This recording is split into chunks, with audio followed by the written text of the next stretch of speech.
Hi everybody, welcome back to another ChemCalcs video. This time we're going to be looking at percent yield problems. Right? So percent yield is used by scientists as a measure of the success of their experiment. So a measure of the success of the experiment. Right? In particular, it's a measure of the success of a reaction that they're running in the lab. So it actually is the ratio of product produced by that reaction. All right.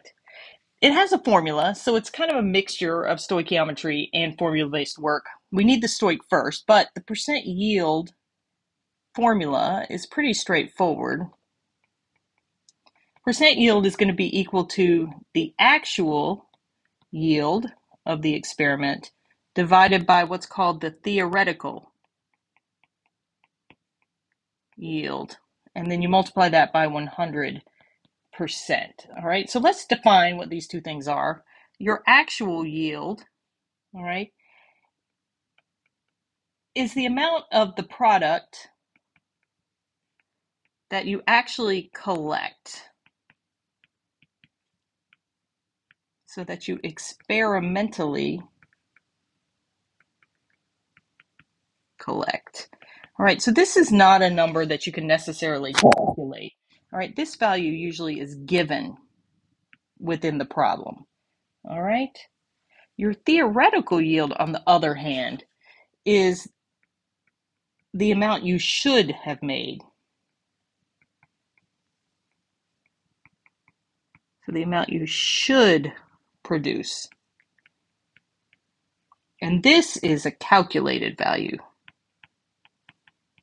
And we do this with stoich. All right, so one thing to keep in mind with these problems is once you see the given product, you need to use that product for that theoretical calculation too. So in other words, if you're given the actual yield of one of the two products, do not do the theoretical yield calculation for the other product. It needs to be the same chemical entity. All right, so let's look at this first problem. All right, we've got ammonia gas reacts with oxygen gas to produce nitrogen monoxide gas and water vapor. All right, in particular, this experiment, we had 15.8 grams of NH3 that reacted in the presence of sufficient oxygen, and 21.8 grams of NO gas was collected. What was the percent yield of this reaction? All right, so before we can do anything, we need the reaction. So we start with NH3 gas plus O2 gas reacts to produce nitrogen monoxide gas plus water vapor, H2O gas. All right, we check for balancing. Oh, this one's going to be a little tricky. All right, let's see. So I'm going to have 3 hydrogens here and 2 on the product side. So I'm going to switch those to start. So that's going to give me 6 hydrogens, 6 hydrogens. So 2 nitrogens. So I'm going to put a 2 here. Then I'm going to check oxygen. I've got 2 from the NO and then 3. That's 5, which is an odd number. All right. So I'm going to need to use a 5/2 fraction and then multiply everything by 2. So I'm just going to start by putting a 5 there and then doubling all my other coefficients. We're going to see how that works. All right, so we get 4, 5, 4, 6. 4 nitrogens, 4 nitrogens, 12 hydrogens, 12 hydrogens, 10 oxygens, 4 plus 6, 10 oxygens. So there we go. All right, now we look at what the problem's asking. We've got 15.8 grams of the ammonia, right? And we're given that we collected 21.8 grams of that nitrogen monoxide. So right there is our actual yield. So that means I need to calculate the theoretical yield of that same compound using the amount of ammonia that I had to start with. All right, so I can't do that directly, as we've learned. So my first step will be to calculate the moles of NH3 using a molar mass of that compound. Once I know moles, I'm going to convert that to moles of NO, and I'm going to use my mole ratio for that. And then I can calculate grams of NO using the molar mass of that nitrogen monoxide. All right, so I start with that first step. I've got 15.8 grams of NH3. start with my molar mass. I need grams of NH3 in the bottom and moles up top.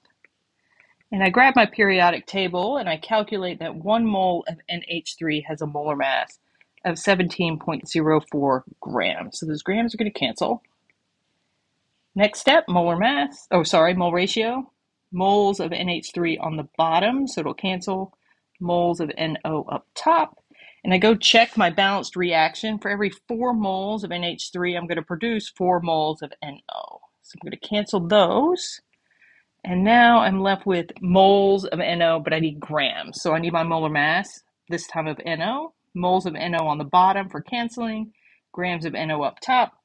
I go look at the periodic table, and 1 mole of nitrogen monoxide has a molar mass of 30.01 grams. So the moles are going to cancel, and I'm left with 27.83 grams of NO. Now, this is my theoretical yield. So this is what should have been produced if everything had been perfect in my reaction. All right. So with that information, now I'm going to calculate my percent yield. All right. So remember, percent yield equals my actual yield divided by my theoretical yield times 100%. All right, so I look, my actual yield, what we collected in the lab was 21.8 grams. Theoretically, I should have made 27.83 grams. All right, so if I do that division and multiply by 100%, I have a percent yield of 78.34%. All right, not too bad. I mean, we would like it to be a little bit higher, but that's not awful. All right. So again, this percent yield problem is just a use of stoichiometry coupled with a formula that we have to use at the end. All right. So make sure that you, one, write out the balanced chemical equation and recognize what you have been given. All right. We were given the amount of ammonia and the amount of NO gas collected. All right. And once we see that word collected, that tells us that we have an actual yield. So we're going to have to calculate theoretically what we should have gotten for that same compound. All right? All right. Make sure you come back. I have a second one. It's a little bit more complicated.